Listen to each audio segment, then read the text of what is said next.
প্রতিদিনের মতন blog video নিয়ে হাজির হয়ে গেলাম রান্না। হ্যালো এভরিওয়ান, আসসালামু আলাইকুম। সবাই কেমন আছেন? আপনাদের বোন ভালো আছে। এখানে আমি বুট কিভাবে রান্না করি সেই রেসিপিটাই আপনাদের দেখাবো। যদি ভালো লাগে লাইক, কমেন্ট করে পাশে থাকবেন। এখানে আমি ১ চামচ রসুন বাটা, ১ চামচ আদা বাটা, একটু সামান্য জিরা, একটু মরিচের গুঁড়া, একটু হলুদের গুঁড়া, একদম হালকা, হালকা মসলা। আমার হাতে একটা শাহী মসলা আছে। ওইটা দিলে বুটটা দ্বিগুণ স্বাদ বাড়ায়।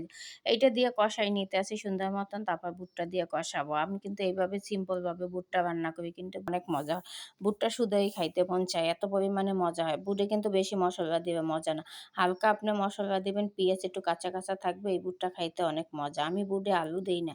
আমি এই বুটটা কিভাবে রান্না করি সেটাই। একটু লবণ দিয়ে দিলাম স্বাদ মতন। সিদ্ধ করার সময় আমি লবণ দিছি। এইজন্য অল্প লবণ দিয়ে দিলাম। বুটটা দিয়ে এখন আমি একটু শুধু নাড়াচাড়া দিয়ে আমি একটু অল্প করে পানি দিয়ে বুটটা সিদ্ধ করা সুন্দর মতন আর একটু হালকা পানি দিয়ে বুটটা রান্না করি। এভাবে একবার বুটটা রান্না করে সবাই কিন্তু অবশ্যই খাবে।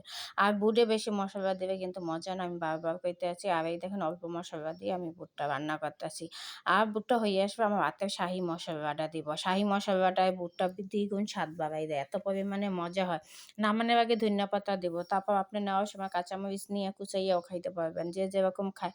যাই হোক, আমার বুটটা যদি রান্না ভালো লাগে একটু অবশ্যই কমেন্টে জানাইবেন। আর এই রৌদ্র বাইরে এইজন্য আমি ক্যামেরাটা ঘুরাই, ঘুরাই ধরতে আছি। দেখেন আপনাদের বুটটা কত সুন্দর। এই যে হাতে শাহী মসলাটা আমি দিয়ে দিতেছি। এইটা আমি সবসময় হাতে করে নেই রোজার মধ্যে। এই বুটটা যে কি পরিমাণে মজা হয়।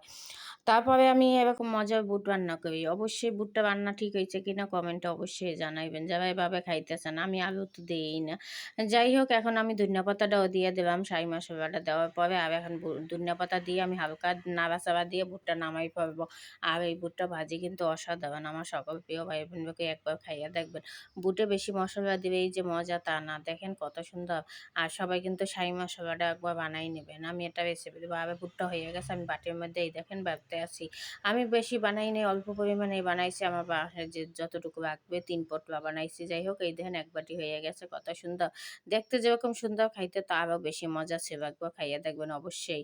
আর যাই হোক, এখন আমি বেসন মাখাবো। বেগুনিটা কিভাবে বানাই সেটাও দেখাবো। এখানে আমি ৩ চামচের মতন আমি বেসন নিয়ে নিতে আছি। আর আজকে ইফতারি দেবো। আর এখানে আমি আদা বাটা, রসুন বাটা, জিরা বাটা, সাথে হলুদের গুঁড়া, মরিচের গুঁড়া, লবণ স্বাদ মতন, একটু টেস্টিং সল্ট দেবো।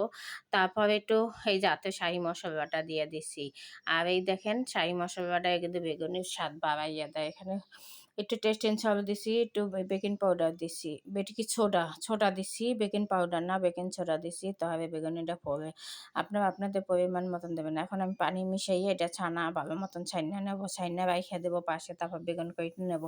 আমার লম্বা বেগুন ছিল না। আমি গোল বেগুন দিয়ে এই বেগুনিটা ভাজি করবো। এই দেখেন গোল বেগুন দিয়েও কিন্তু বেগুনিটা মজা হয়, সুন্দর দেখায়।